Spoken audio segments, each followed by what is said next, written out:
Hi, welcome back for day 2 or part 2 of the Get Your Creative Project Done challenge. So this was a live Facebook event that I held last month, and I'm just offering a little update here for the intro and the closing. I really want to share with you an offer that I have for creative mentoring. So if you want creative mentoring from me, listen through to the end and I will talk about that offer at the end of this video/podcast episode. If you want to read more about it, you can check it out in the description below as well.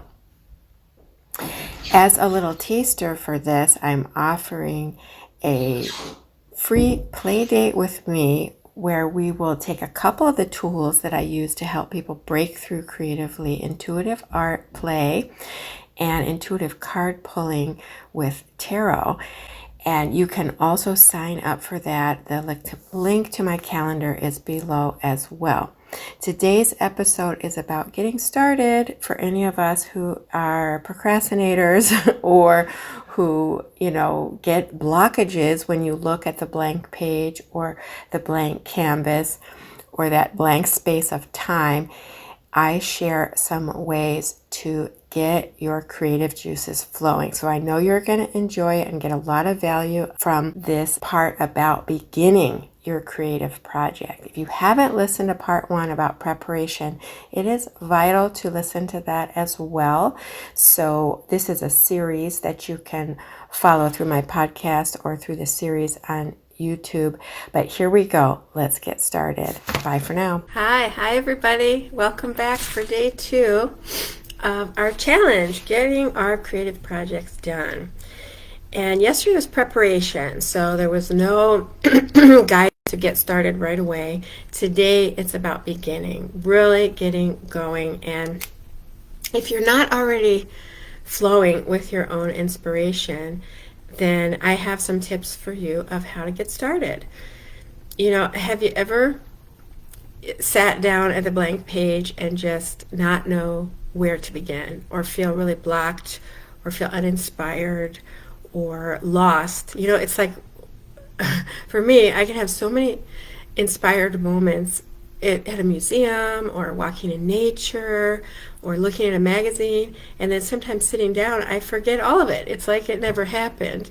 So we need reminders, we need strategies to tap into our inspiration, particularly when we set aside this sacred time. Yesterday we talked about the sacred container and making sure we have a set time and space for our creativity. So I wanted to share with you a little story about a recent experience I had. Well, one of the reasons it's easy to get things done at a job or when we're in a class is because someone else is guiding us, prompting us. Start here, go here some more, and it really helps. And then we just have that direction we just have to follow. But if it's our own creative projects, we are leading it. And nobody's checking, and so it really is about how are we going to find ways to not only begin, but continue and complete. So that is, my kitty just left. I was blessed by a little kitty visit on my lap before I got started. So the story I want to share with you was about last summer. I moved to the mainland from Hawaii after 18 years of living on an island in the middle of the Pacific Ocean. I moved back to the mainland and I took some art classes in the community I'm in, Ann Arbor, Michigan, at the local community art center. They were fabulous. I took just a variety: abstract painting and ink drawing and charcoal.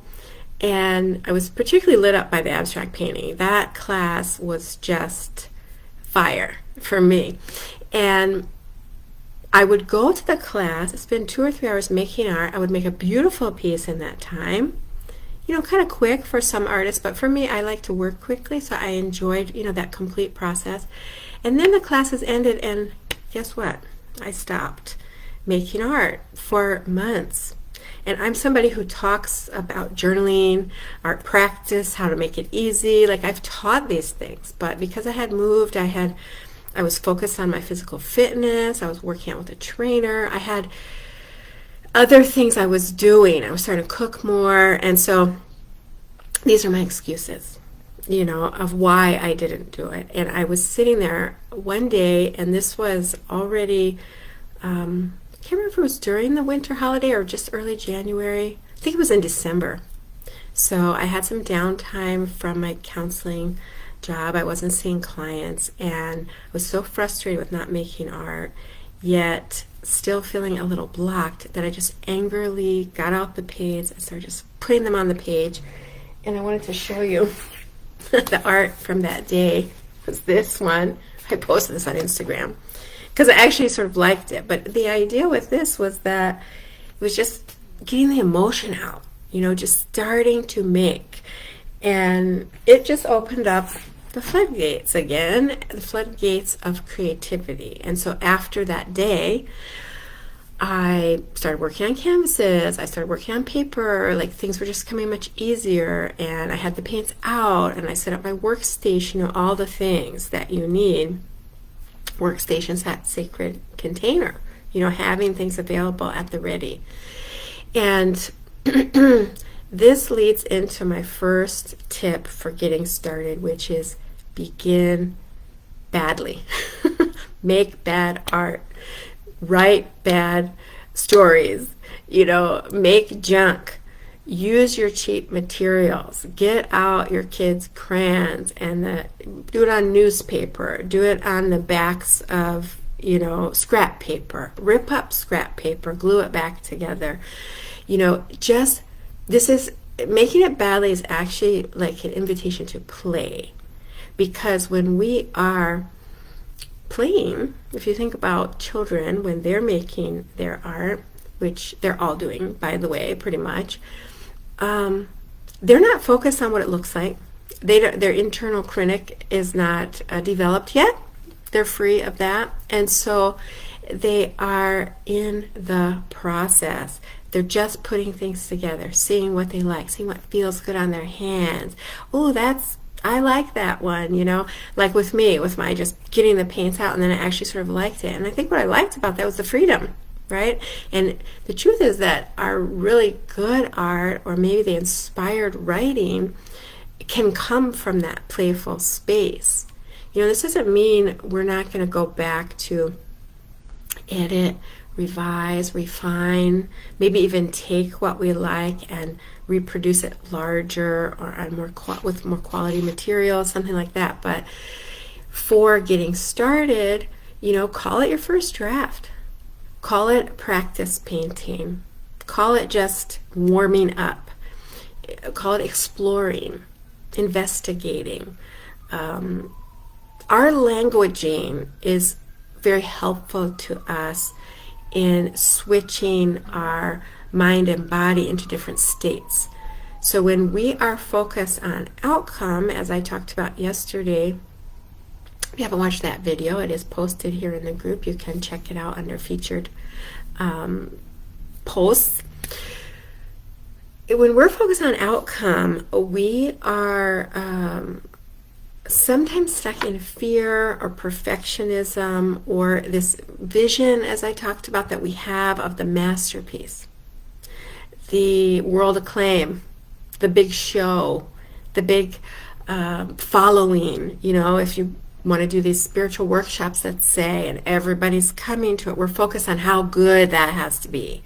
And we don't even start with, well, what's my first spiritual idea? Or what's my mark I'm going to start making that leads down the road to this gallery show, let's say, or to this album. Not that we make albums anymore, this music that's complete, So when we language about I'm exploring, I'm looking into, I'm warming up, it's like permission giving. Not everybody resonates with the idea of play, because we have a lot of counter conditioning around play. That is, we have to be productive, we have to be serious, we have to be adulting, right? So it's not always easy to jump to play, but exploring, first draft, warm up, whatever language works for you to get your hands, your mind moving. And when I say your mind moving, I mean into that creative flow. Here's the idea, that kind of mind movement. So let's see if I said everything I wanted to about that. I closed the blinds today to get a little less glare, but the computer still gives me that glare on the glasses. Oh, journaling. Well, I've been talking about journaling for a few years now, and the journal, the art journal, has been so valuable to me as a playground because it's personal. Of course, I do share a lot of what I make in my journal online, but not all of it. And if it's bad and I don't want to share it, I don't share it. It's for me. It's fine. And that they're not expensive, right? They have that personal connotation to them. And so I love that as a place to start out. The other thing is if you're getting ideas out, maybe it's writing or ideas for a course, something like that. I like working with my hands. Now, I'm old school. So when I handwrite things, I get my creative juices flowing more than with typing. Not everybody's like that. My teen doesn't understand why I would write anything on paper. Everything's digital. So depending on where you are in your tech, but also your personality, I think what resonates for you. And I just I reread a book, the Arthur Cleon is his name, I believe, and he wrote Steal Like an Artist and Get Your Work Out There and Keep Going, these wonderful, encouraging books for artists. I highly recommend him for motivation, and his ideas are really insightful. But he said in Steal Like an Artist that he wrote his entire book on 3x5 cards with Sharpie pen. And so he would get, if you can just imagine this, he has an idea, he writes it on a little note card to talk about this idea. And then he rearranged them. And at the end of his book, on the Kindle version, he showed all the cuts, what didn't make it into the book, and you could see the 3x5 cards. This resonated with me so deeply because I love working with my hands. I like the idea of mixing things around without cut and paste on the computer, doing them in a physical way. You can almost get your body into it a little bit more. We're going to talk a little bit about the body now as I go into the second way to get going with your project. But yeah, journaling, getting creative with how you want to play around or do it badly or do it messy, mess it up. I even learned that when I was getting my doctorate. You may not know I have a doctorate in nursing, and I'm a doctor nurse. But when we were doing our dissertations, you get so bogged down, what is my idea going to be for this big project? You spend 1 to 2 years on this research project. And one of my professors said it's the worst research you'll ever do, so just keep that in mind. So instantly giving you a jab, but the idea is that you would build on whatever you did with better and better improvement as you learn more. And I think that fits for us as artists, creatives too. So the second idea is about inviting in flow. And I mentioned this yesterday when I said that we have the sacred container at a certain time. It can feel like discipline. It's not that inspired flow or action that we may be used to of when we create. But we can invite flow into our sacred time in a really simple way. The truth is that flow is available to us at any given moment. It's that little impulse, do this, but it's the quiet voice. And the only reason we're not in flow all the time is because we have these structures, the way we've structured our world, a little over-structured, I would say, and we ignore the nudge. Oh, I can't do that. For whatever reason, the mind has been conditioned to not generously allow ourselves to follow they're really our desires, our impulses. Some of them are scary, right? We're stepping out of the comfort zone, and some of them are just playful. And my experience with this process I'm going to share with you, which I've been sharing for a while now, is that it works. And it brings a smile to people's faces, because the wisdom that's within, that's what we're going to talk about tapping into, is right there, available. And there's this resonant sort of, yes, that's it. It's like a body knowing. And it can even be humorous. Oh, it's that simple. So what you want to do to tap into your flow is quiet the logical, linear, problem-solving part of your brain, the frontal lobe. Some people say it's the left brain, the linear part that thinks, I sit at the desk, now I make art, right? And then it's not happening. Something wrong with me. No, we want to quiet that part. And you can do this. One way to sit in stillness is to use mindfulness or presence to do that, to get going. So just noticing with your senses, your sight, just notice what's around you in the room. The sounds, this is one that I love. Just listen to sounds. They don't have to be beautiful or ugly. Don't even try to label them. And then, or feel the sensation in your body. What's the chair feel like under you? What is my body feeling, right? Am I holding tension? And tuning into the body, just releasing the tension, relaxing into the present moment, I call this. And once we feel a little more calm, we can notice the mind is quieting. Just give us a minute or two. It doesn't take that long. And if you notice you're getting distracted, pulled into thoughts, just remind yourself, I'm relaxing now, letting go. Let go of beginning, as this is our focus. Let that go for the moment. I'm talking about it like a 5-minute process. It's not letting go. You don't have to do a whole retreat to let go of beginning. We want to begin today. So let 5 minutes, just for the moment, let the mind forget about the fact that it's your creating time. Let that go. Relax into the present moment. Take some deep breaths. Fill your lungs. Sometimes we're not breathing deeply like we need to be to relax. Let go of tension, as I said. Let go of your agenda to get your project done. Let that go for the moment. And whether you want to just reflect in your mind or you want to have your journal available for writing, we're going to do contemplation. And you're just going to ask the wise part of yourself some questions. And it doesn't have to be this exact wording, but I have a couple of questions here, examples. How should I start this project? There's one question you can ask. Or, what is the easiest way for me to begin? Or what wants to come through me right now? And we have already decided on the project, so chances are this is going to be related to your project. Just some simple questioning like that. And then here's the key. Don't try to figure out the answer, okay? Because the mind will have 20 things you should be doing right now. That to-do list. Or some avoidance. Go do laundry, right? Or your kids need you, or something else, right? I should be doing something more productive than this.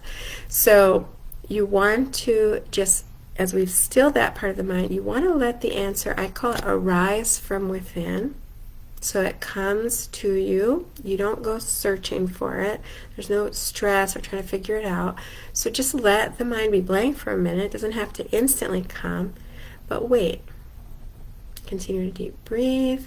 You could say a mantra to yourself, something like, I don't have to figure it out. Or the answer is here for me. And then just allow it to arise. And whatever comes up, move into action. If you can.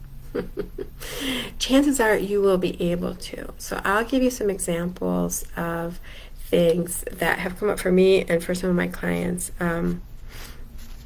Like I said, it brings a smile to my face and to people I've worked with, to their faces, what the answer is. So one of mine is I could collage from my box of inspiring images. This is something that always gets me going. And I forget I even have it sometimes. Okay, so, or put that music on that I love.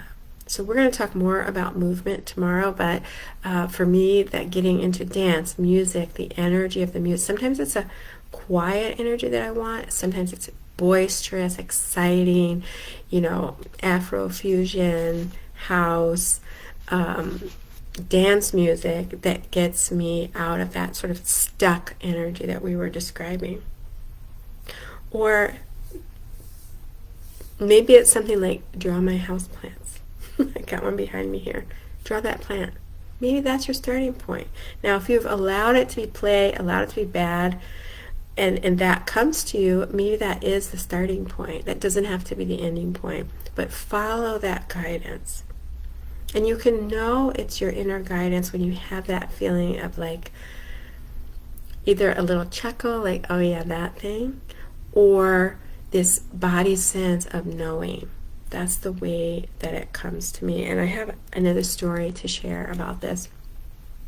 This is from many years ago. I was working at a hospital clinic in Hawaii, and which shall remain nameless, but the hospital had high-end clients, people who had been hospitalized or had visited the emergency room, like severe psychiatric problems. These were not people into personal development or the worried well. These were really suffering people. And my office was literally like a box. It was like a cubicle type box. Now, I like being a therapist and working with supporting people. I enjoy that work, but there was something about that setting. I had to be there at 8 o'clock, clients all day. It was done at 4:30.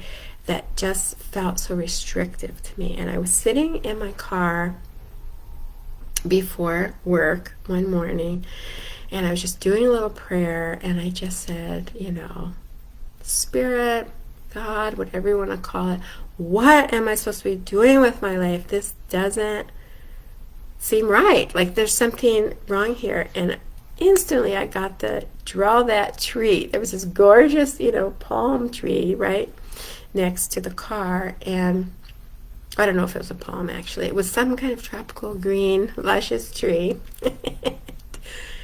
And I remember at the time I was like, draw that tree. Like I was doing some art, but I wanted a strategic plan. I did not want in this moment draw that tree kind of answer.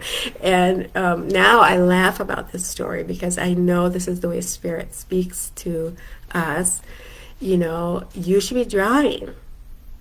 It's not a should, like, you should be or you're bad. It's like if you want to feel your joy and your passion and your excitement, you're an artist. Like, get doing it. Like, this is it. This is your answer. So anyway, that's a funny story where, I look at the breadcrumbs that led me here, over the years and how I didn't follow. I was like, no, the world tells me I need a 9-to-5er. So anyway. Okay, so those are your 2 tips for today. And just to summarize, one is make it bad, make it messy, make it playful, just explore, make it your first draft. Get in there. This languaging can help you let go of trying to make it good right out of the gate. And then the second one is invite in flow by tapping into your inner wisdom of how to begin. One more thought about that is that if it's something that seems unrelated, like let's say it's draw a house plant and you want to write a chapter of a book. We're going to talk about this a little bit, other art, and how it can feed into your creative process. But I would say, go with what your intuition says, even if it seems unrelated, and see how it goes. Give that a chance and see if that moves you into then, say, your writing process for that example. Or maybe if you're doing art, it's like do 10 jumping jacks, run around the block first. This can be important for releasing any sort of body tension. So maybe that is important, even though it is your sacred container. If that's something that's been neglected, maybe that you'll come back to the container ready to go. So I just give you that little side note there. One more side note for beginning. So depending how much time you're planning to spend on, how much time you have to spend on doing your creativity this week, if you have, let's say, a day off and you're going to spend all day today working on your project, then be sure to give yourself restoration through breaks. So these can be, naps, movement, good food, hydration. Make sure that you're sustaining yourself, that you're not grinding through an extended amount of time. The other thing is, if you have a lot of other responsibilities and you're putting creativity on top of it, make it doable. Give yourself, don't try to grind all night on this just because it's a 4-day thing. Give a reasonable amount of time that you feel you can enjoy what you're doing rather than, say, feel exhausted doing it. So I wanted to be sure to mention that in terms of process as well. We talked about a process goal, but then this is the baseline of sustaining health and enjoyment, is having that foundation of rest, breaks, and these are other ways to make our sacred container very loving and self-compassionate, to make sure we have those supports in place for ourselves. Okay, I think that's everything that I wanted to share for today. Tomorrow, we are going to talk more about the body and creating and how to continue even when projects have lost their luster, things aren't coming out the way we thought, and we have the urge to drop it halfway. So I'm going to give some ideas about that. And please share in the group under this post, or just freely in the group, about what you're playing with this week, how the challenge is going for you, what your goals are, both process and your project. And keep in touch. I will see you tomorrow at the same time, 11 a.m. Eastern Standard Time. And I'll be checking in the group throughout the day as well. Bye for now. Aloha. Well, I know that was filled with lots of juicy tips for you and ways to get the inspiration flowing, get that playful energy started, take the big perfectionistic, lofty goals and put them to the side to just get going. And these are just examples of how I help people break through creatively, stick with their creative projects, and follow them through to the end, including sharing them.